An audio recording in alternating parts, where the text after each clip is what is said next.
Hello and welcome to today's video. Today we are here to preview the Foxwoods Resort Casino 301 from New Hampshire Motor Speedway. Of course, the only NASCAR track I've ever actually been to. I've been to New Hampshire a few times for some races. We have videos of that from my most recent visit in 2013 on the channel. But yeah, New Hampshire is always interesting just from the fact that it is the closest. It's the home race for me.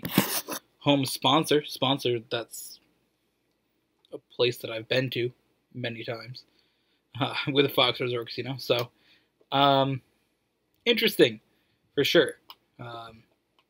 New Hampshire's always cool for that aspect, even though it's not necessarily the most exciting track. But when they do have the traction compound, making that track 2 grooves, that's been brilliant the last few years. But before we jump into previewing this race, we got to talk about some big news from this week.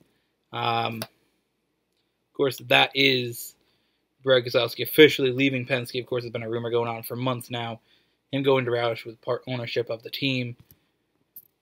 It's looking like it's pretty much going to happen, considering the fact that where else is going to go if he leaves Penske? That moved Austin Cindric, who was going to drive the 21 car, up to the 2 car. Now, I was kind of thinking, okay, Cindric's probably going to take the 2. Again, this is something I really don't want to make a video on. I don't really care that much necessarily, so I figured I'll just put it in the beginning of this. Big driver moves aren't... we're not here to talk about driver moves. We're here to talk about races that take place. So, we'll touch on it a little bit, but I'm not really into that discussion necessarily. But I was thinking, if Keselowski leaves, the obvious choice is to move Cindric into the 2 car. He's been killing it for Penske. I think really the only reason he was put in the 21 was, he's an upgrade from DiBenedetto, obviously. But, it's a good spot to go for a few years before he moves to Penske, but with Keselowski out, you put Cindric in there. So, it makes sense overall to have him in the 2 car. Obviously a big car to be in. It's a big spot. Of course, the main Penske car, the number 1 Penske car on the team. So, that's big, but I think he'll handle it. Obviously, he's been killing it in the Xfinity Series the last few years. That means the 21, though, gets Harrison Burton in it. Now, Harrison Burton leaving Toyota is interesting. Toyota really kind of fumbling their talent pools that they have. A lot of their drivers, development drivers, go through them with the trucks and then to Xfinity. But then once they're there, you don't really have room to go. You had 1 car available. In Joe Gibbs Racing, you had that, and then you had Furniture Row had a spot, and then they closed, and then you had Levine Family Racing for a year or 2, and they closed. So now you got 2311. If they expand to a 2nd car, you might have 1 spot, but they don't have many spots for talented drivers. So they lost Eric Jones. Harrison Burton's gone now. And I think you see that even at the lower levels, like with Haley Deegan go into Ford. I think for Toyota to lose her because there wasn't really a spot she was going to go for a while. They're losing other development drivers because of that. So, Harrison Burton to the 21 car, I think is good as well. I think that he's proven in the Xfinity Series that he's a good driver. Honestly, I don't know if he has any wins this year. I don't follow the Xfinity Series, but I know last year he had 4. He doesn't have any wins this year. Okay, he's got 5 top 5s, 11 top 10s, which is not bad in 18 races. That would put him 6th in the playoffs. Not terrible. But yeah, with the amount of wins that he has last year, with 4, I think that he proved moving up makes sense. And again, the Wood Brothers is a solid spot to be. It's almost a top ride. And again, Matt DiBenedetto hasn't proven anything to me. I know that's a controversial opinion to have on the internet. A lot of people love Matt DiBenedetto for some reason. but he hasn't been good.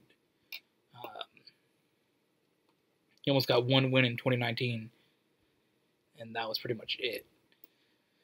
So, you know, he made the playoffs barely. Jimmy Johnson missed a race with COVID and still almost outraced DiBenedetto. So, you know, it was very close in the end there. If Jimmy Johnson didn't get crashed at Daytona, he would have been in instead of DiBenedetto. So, DiBenedetto hasn't been impressive to me at all. I think that he's one of those guys that's very hyped up, but he's one of those guys on Reddit or something. I don't know.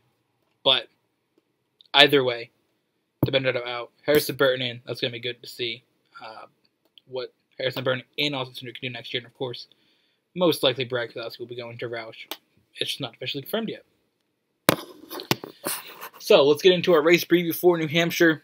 Of course, we don't have a race for a few weeks as the Olympics begin on NBC. So, there's a few weeks off. We don't see a race again until August 7th at Watkins Glen. So, that's the thing, NBC's deal. Summer Olympics, there's a break. We had it in 2016.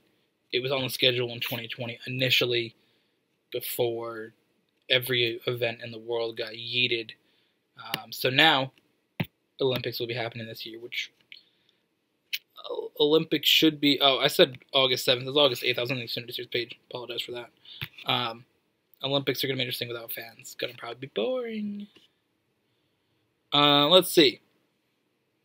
Lineup. Kyle Busch starts first, followed by Martin Truex. Then we have Chase Elliott in third. Why is Kyle Busch there? Did Kyle Busch win the last race? What was the last race? No, he didn't. Kurt Busch won. Where's Kurt Busch? Fourth. Alex Bowman, Denny Hamlin, Ryan Blaney, Tyler Reddick, Christopher Bell, and Kyle Larson are your top 10. New Hampshire's been... Who's won the last two races there? Kevin Harvick, Denny Hamlin, Brad Keselowski.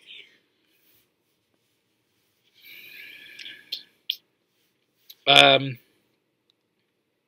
also want to say the Atlanta repave cannot wait. Again, controversial. People aren't excited for it. I think it's going to be good. I think the track's going to be even better than it already was.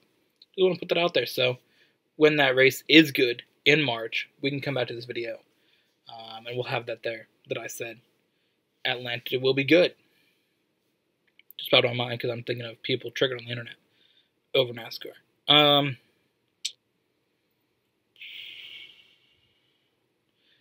Let's see. What do I think for New Hampshire? We got a little bit of time here between the next race. So who do I think is going to finish off this part of the season with a win? It's almost like F1 with a summer break.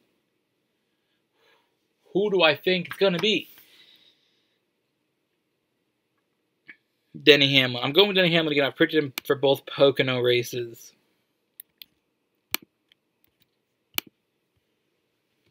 I'm going to pick him here for New Hampshire as well.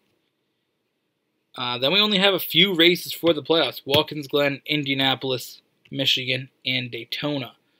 So, should be interesting closing out the playoffs. Or closing out towards the playoffs. But either way, that's my prediction. Denny Hamlin winning New Hampshire. We'll be back later for a race review.